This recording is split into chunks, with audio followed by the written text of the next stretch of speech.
I built something extraordinary. For 10 years, I poured my soul into Crestpoint Solutions. My team was the heartbeat, generating 60% of the company's revenue. 60%.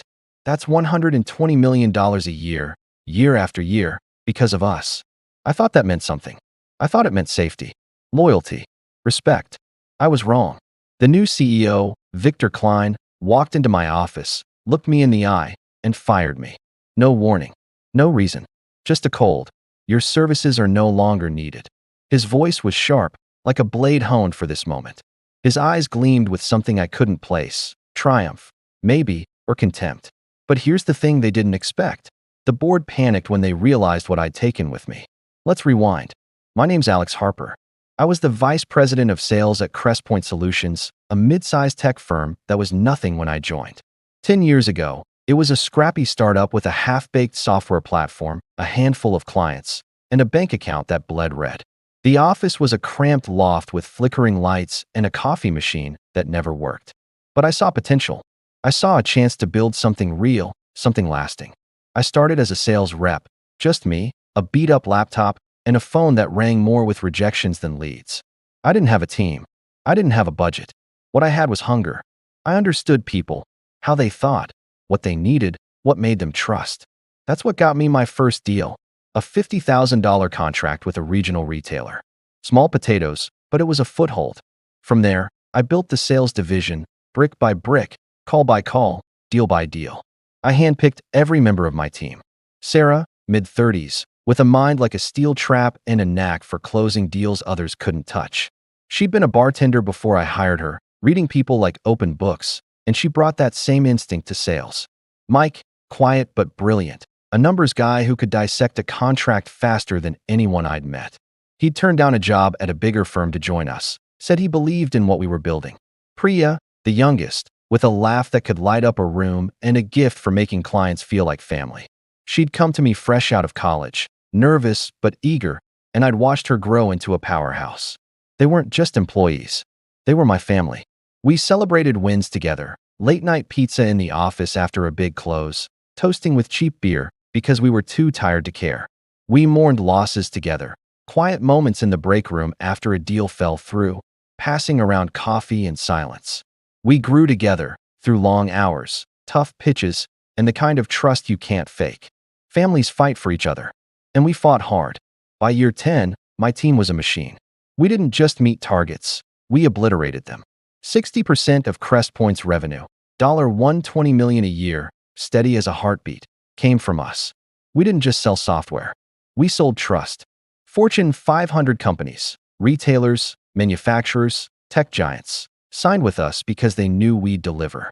Not because of slick marketing or flashy demos. Because of me. Because I understood them. Because my team understood them. The board knew it. They'd nod at me in the hallways, throw around words like indispensable and cornerstone. The old CEO, Margaret, knew it best. She was in her 60s, tough as nails, with a no-nonsense stare that could make you rethink your life choices. But she was fair. She'd pull me aside after board meetings, her eyes crinkling with a rare smile. "Alex, you're my secret weapon," she'd say, her voice low, like it was our little conspiracy. "Don't let it go to your head." I didn't. I kept working, kept building, kept believing that loyalty meant something. I'd missed birthdays, anniversaries, my sister's wedding, all for Crestpoint. I told myself it was worth it, that I was building a legacy, that I was safe. But Margaret retired. And that's when the ground started to shake. Victor Klein was a shark in a suit. Mid-40s, slick back hair, slicker words. He walked into Crestpoint like he owned it, his polished shoes clicking on the linoleum, his tie knotted so tight it looked like it was choking him. The board introduced him at an all-hands meeting, their faces glowing like they'd found the second coming. "Victor's here to streamline operations," they said, their voices thick with corporate buzzwords. "To take us to the next level." I didn't buy it. His handshake was too firm, like he was trying to crush my hand to prove a point. His smile was too calculated, like he'd practiced it in a mirror until it looked human enough. He didn't ask about our clients, didn't care about our process, didn't even bother to learn my team's names, calling Sarah Susan and Mike Mark in his first week. All he wanted was control. I tried to give him the benefit of the doubt. New CEOs are always a little full of themselves, I told myself. He'd settle in, see what we'd built, realize my team was the engine driving Crest Point. But deep down, I knew better. I'd met guys like Victor before, consultants, executives, deal makers who'd breeze into companies, gut them for profit, and leave the wreckage behind. They don't build. They take. I should have seen it coming. I should have understood. The first sign was subtle, like a crack in a dam you don't notice until the water's pouring through. Victor started scheduling meetings without me. Strategy sessions, client calls, budget reviews, meetings I'd always led. Sarah caught it first. She cornered me one morning in the break room, her coffee mug clutched tight, her eyes darting to the door. "Alex, something's off," she said, her voice low. Victor's been meeting with the board behind closed doors. Mike overheard him talking about cost-cutting measures. He's got these new guys, his guys, sitting in on everything. I brushed it off, but my stomach twisted. "He's just flexing," I said, forcing a smile. "New guy, big ego. He'll learn." She didn't look convinced. "Just watch your back, okay?" Her words stuck with me, a splinter I couldn't dig out. I started paying attention. The emails stopped coming. Reports I used to get, like client feedback and revenue projections, vanished from my inbox. When I asked about it, Victor's assistant, Tim, a nervous kid in his 20s with glasses too big for his face, mumbled something about new protocols. I pressed him, but he wouldn't meet my eyes, just shuffled papers and said he'd check with Victor. Then there were Victor's new hires. They appeared overnight, like roaches after the lights go out. Sharp suits, sharper smiles, all of them loyal to Victor. They sat in on our team meetings, taking notes, saying nothing. They shadowed our client calls, listening but never contributing. Priya pulled me aside after a pitch, her voice tight. "Alex, those guys give me the creeps. It's like they're spying on us." "They're just learning the ropes," I said, but I didn't believe it. My team felt the shift, and so did I. The office, once warm with laughter and late-night brainstorming, felt cold, like someone had turned down the heat. I tried to talk to Victor. Caught him in the hallway one day, forced a casual tone. "Hey, Victor, got a minute? Wanted to go over the Q3 numbers, maybe a line on strategy." He barely looked at me. "Busy today, Alex. Send me an email." Then he was gone, his shoes clicking down the hall. I sent the email. No reply. Doubt crept in, slow but relentless. I'd given Crest Point everything. 10 years of my life, my heart, my soul. 60% of the revenue. That had to mean something, didn't it? 3 weeks after Victor took over, he called me into his office. It was a Friday afternoon, the kind of day where the office buzzed with weekend plans. My team was riding high. We'd just closed a $20 million deal with a national retailer, one of the biggest in Crest Point's history. I was proud, ready to talk strategy, maybe push for a budget increase to hire more reps. I walked into Victor's office, sat down, and noticed the folder on his desk. Plain, manila, no label. He didn't stand to greet me, didn't offer coffee. He just leaned back in his chair, fingers steepled, and looked at me like I was a bug he was deciding whether to squash. "Alex," he said, his voice smooth as ice, "you've done great work. But we're moving in a new direction." The words hit like a sucker punch. New direction? My team was the direction. We'd just closed $20 million. We were Crest Point's backbone. I stared at him, waiting for the catch, the explanation, the punchline. It never came. He slid the folder across the desk. I opened it with steady hands, though my heart was hammering. Termination letter. Effective immediately. No severance. No explanation. Just legalese and a signature line with his name scrawled in sharp, angular strokes. "Why?" I asked, my voice tighter than I wanted. He didn't answer, just smiled that shark smile, all teeth and no warmth, and said, "Your services are no longer needed." I didn't beg, didn't argue. I stood, left the folder on his desk, and walked out. My hands were shaking, but I wouldn't give him the satisfaction of seeing it. I passed him in the hallway, his eyes wide, like he knew what had just happened. I didn't stop, didn't look back. 10 years, gone in 10 seconds. I stood in the parking lot, rain soaking my shirt, and felt something break inside me. Not just anger, not just betrayal. It was deeper, like someone had ripped out a piece of my soul and left a hollow space behind. I thought about my team. Sarah, who'd trusted me to lead her, who'd stayed late to perfect pitches because she believed in us. Mike, who'd turned down bigger offers to stay, who'd once told me, "This is home, Alex." Priya, who'd cried in my office when her mom got sick, and I'd promised we'd get through it together. What would I tell them? How could I face them? I thought about my family. My sister, Lisa, who'd stopped inviting me to holidays because I was always too busy with work. My dad, who'd warned me years ago, "Don't give your life to a company, Alex. They'll chew you up." I hadn't listened. I'd chosen Crest Point over them, over everything. And now? Nothing. I drove home, the wipers slapping against the windshield, my mind stuck on Victor's smile. New direction. It was a lie. I didn't know what it hid, but I'd find out. I didn't understand. Not yet. But I would. Victor had a plan. He wasn't just firing Alex to save money.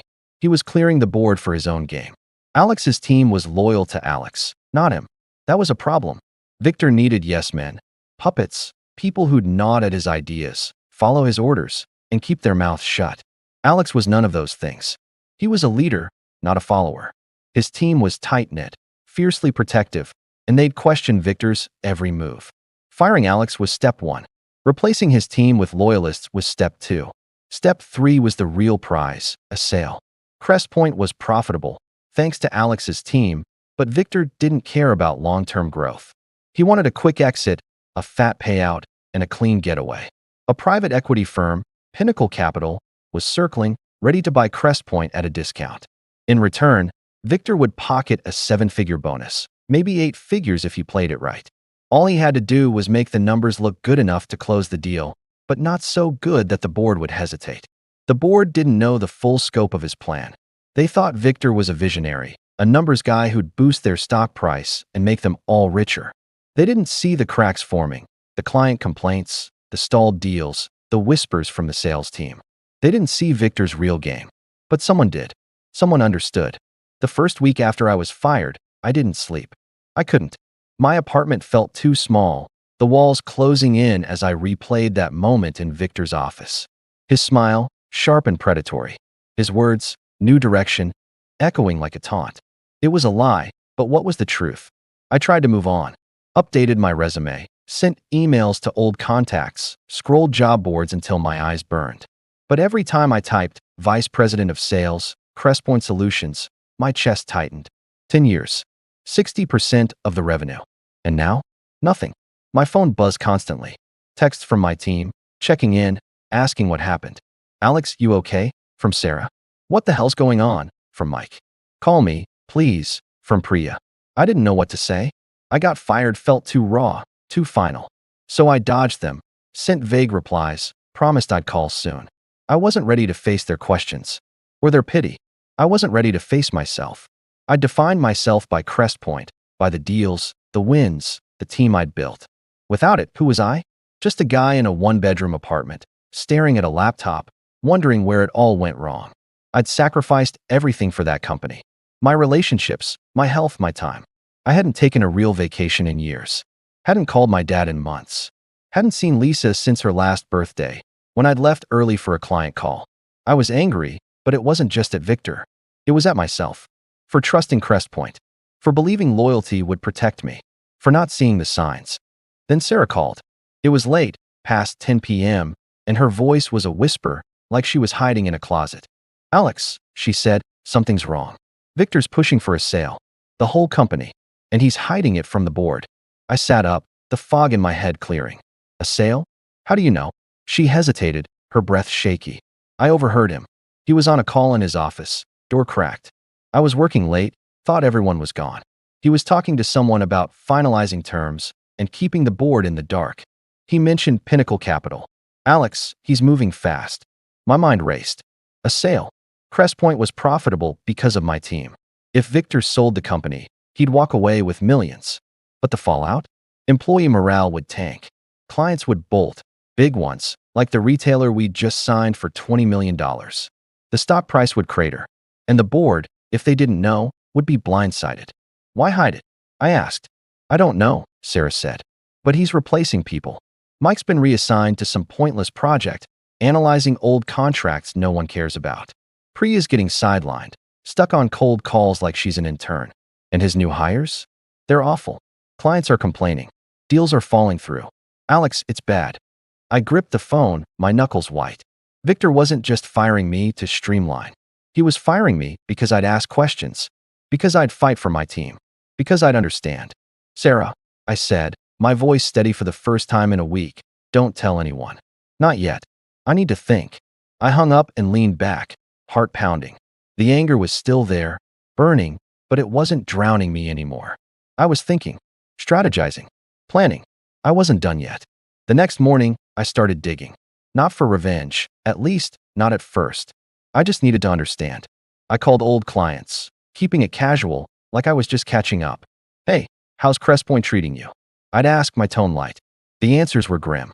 Alex, your replacement's a joke, said Tom, a VP at a manufacturing firm we'd worked with for years. Some guy Victor brought in. Doesn't know our account, doesn't return calls. We're rethinking our contract.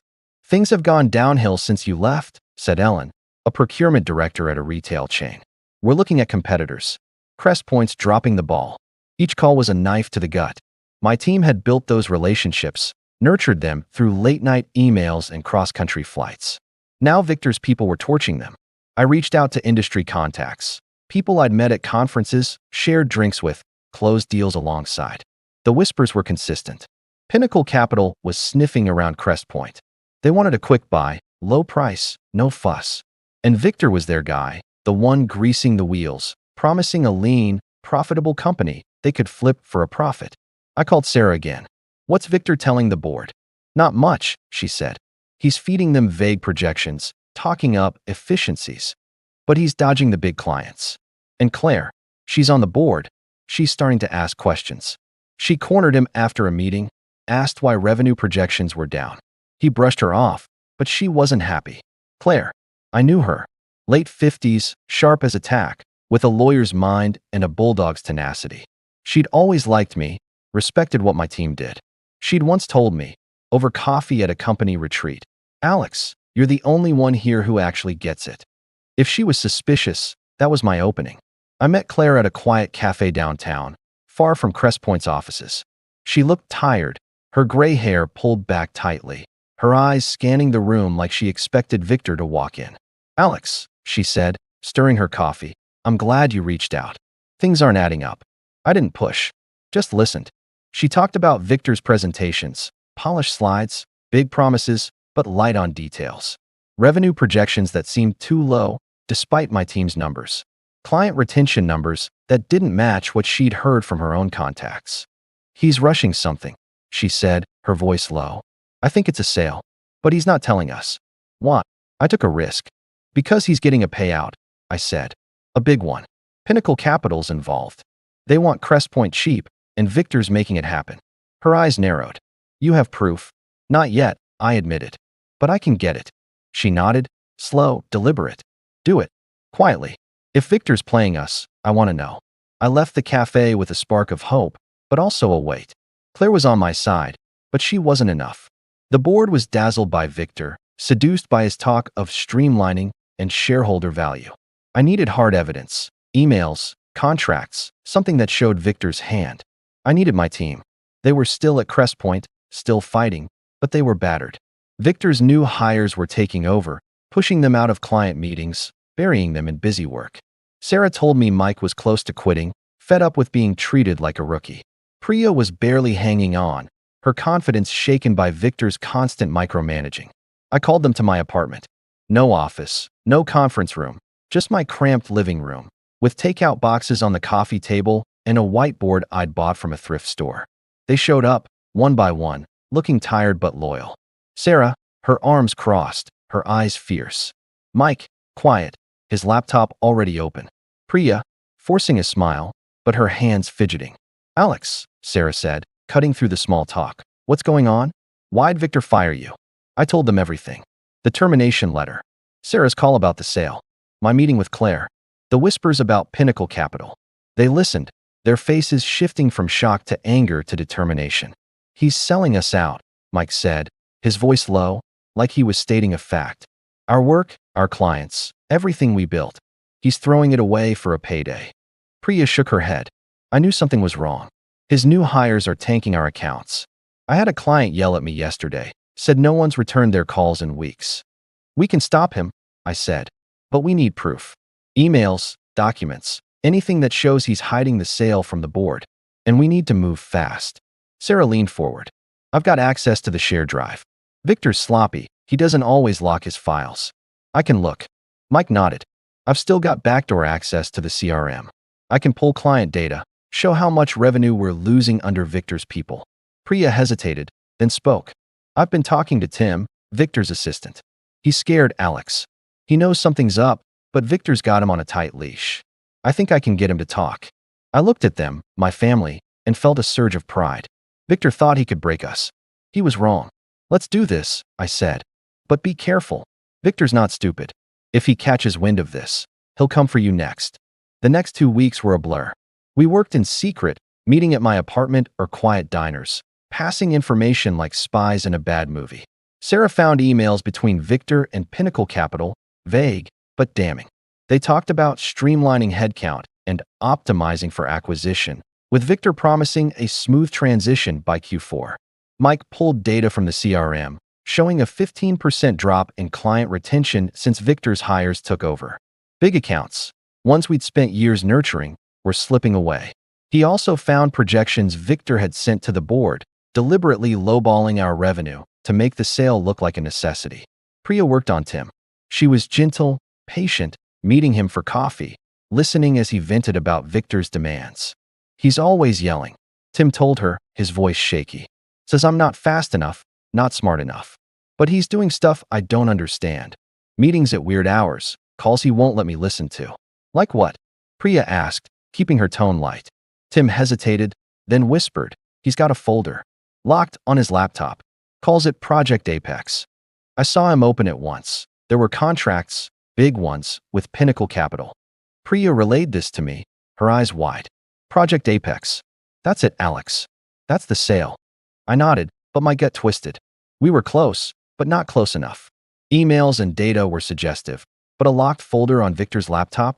That was the smoking gun, and we couldn't touch it. Not yet. I hit a wall one night, staring at my whiteboard, the lines and arrows blurring. What if we were wrong?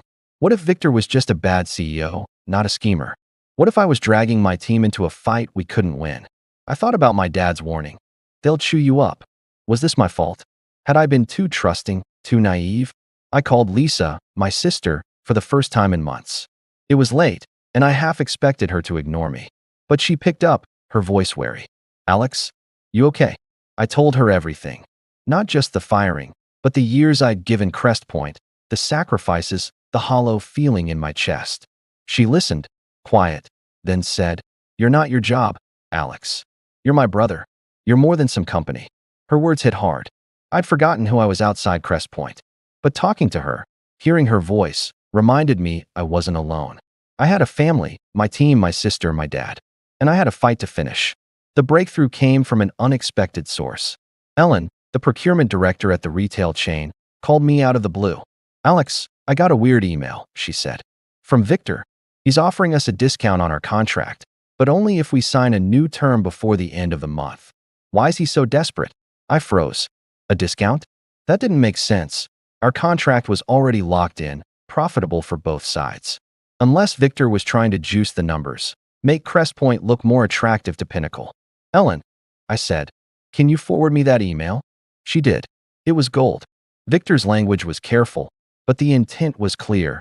He was pushing for quick renewals to inflate short-term revenue, even at the cost of long-term profits. It was a classic move before a sale: dress up the books, cash out, let the buyer deal with the mess. I showed the email to Claire. We met again, this time at a park, both of us paranoid about being seen. She read it, her jaw tight. This is reckless, she said. He's undermining our future for a quick buck. The board needs to see this. It's not enough, I said. They'll say it's just business. We need the contracts. Project Apex. Claire nodded. I'll push from my end, get the board asking questions. But Alex, you're playing with fire. If Victor finds out you're digging, he won't just fire your team. He'll destroy you. I didn't care. I was past fear, past doubt. I understood now. Victor wasn't just a bad CEO. He was a thief, stealing what we'd built for his own gain. And I wouldn't let him. The investigation hit a snag when Victor got suspicious. Sarah called me one night, her voice shaking. Alex, he knows something. He called me into his office, asked what I was working on, why I was accessing old files. I played dumb, but he didn't buy it. Did he threaten you? I asked, my heart pounding. Not directly. But he said, loyalty matters, Sarah. Choose your side carefully. I'm scared, Alex. I wanted to tell her to quit, to walk away, but I knew she wouldn't. None of them would. They were in this as deep as I was. Lay low, I said. Let Mike and Priya take the lead for now. We're close. Priya's work with Tim paid off. He was terrified, but he trusted her. One night, he slipped her a USB drive. Don't tell anyone, he whispered. It's from Victor's laptop. I don't know what's on it, but it's Project Apex. Priya brought it to my apartment. We plugged it in, our hands shaking. The folder was password protected, but Mike, ever the tech nerd, cracked it in an hour. Inside were contracts, emails, financial models, all outlining the sale to Pinnacle Capital. Victor was undervaluing Crest Point by millions, promising Pinnacle a lean operation with reduced headcount. There was even an email from Victor to Pinnacle's CEO, joking about clearing out the old guard to smooth the transition. The old guard. That was me. My team. Our legacy. We had him. The board meeting was Victor's moment of triumph. He thought he'd won, thought he'd outsmarted everyone. He stood at the head of the table, his slides polished, his smile smug, pitching strategic realignment and shareholder value. The board nodded, lulled by his confidence. But Claire had other plans. She'd seen our evidence, the emails, the contracts, the USB drive. She'd shared it with two other board members, both skeptical of Victor but too cautious to act alone. Together, they were a force. Claire stood, her voice cutting through Victor's spiel. Victor, we need to talk about the sale. The room went silent. Victor's smile froze, his eyes darting to Claire, then the other board members. Sale? He said, his voice too smooth. I'm not sure what you mean. Pinnacle Capital, Claire said, holding up a stack of papers. Project Apex. You've been negotiating behind our backs, undervaluing Crest Point for a personal payout. We have the contracts. The board erupted. One member, a finance guy named Richard, slammed his hand on the table. Is this true? Another, a retired executive named Helen, demanded to see the evidence. Claire passed out copies, her face calm, but her eyes blazing. Victor stammered, his polish cracking. This is a misunderstanding. I'm exploring options, that's all. For the company's benefit. Lying to the board isn't a benefit, Claire snapped. You fired Alex Harper, the man responsible for 60% of our revenue, to push this through. You sidelined his team. You tanked our client relationships. For what? A bonus. The room turned on him. Richard demanded an audit. Helen called for an emergency vote. Victor tried to talk, but his words drowned in the chaos. He didn't understand. Not yet. But he would. Victor was fired that day, escorted out by security, his face pale, his suit rumpled. The board begged me to come back, offering a promotion, a raise, even stock options. They were desperate, scrambling to save the company from the mess Victor had left. I said no. I'd already started something new. A consulting firm, built with my team, Sarah, Mike, Priya, and even Tim, who'd quit Crest Point the day after Victor's fall. We didn't need Crest Point anymore. We were stronger without it, free to build something honest, something ours. Our first client? Ellen's retail chain. She'd stayed loyal, signing with us the moment we launched. I don't trust anyone else, Alex, she said. You understand us. I rebuilt my life, too. I called Lisa regularly, made time for dinners with her and Dad. I took a weekend off, my first in years, and drove to the coast, just to feel the wind on my face. I was finding myself again, piece by piece. Betrayal cuts deep. It leaves scars.